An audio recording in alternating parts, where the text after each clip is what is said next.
দেখেছেন তো? একটি মাত্র শাখাতে এতগুলো গোলাপ প্রস্ফুটিত হয়েছে। না, এ কোনো কৃত্রিম নয়, অরিজিনাল। এই ভিডিওটা আপনাদের কাছে শেয়ার না করে থাকতে পারলাম না বৈকি।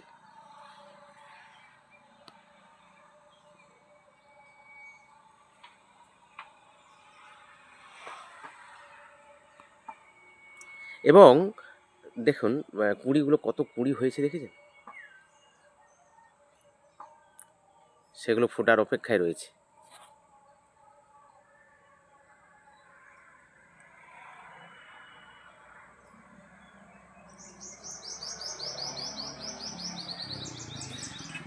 যদি আপনাদের কারো বাড়িতে এরকম একটি শাখাতে, একটি ডালেতে এতগুলো গোলাপ যদি হয়ে থাকে, অবশ্যই শেয়ার করতে ভুলবেন না।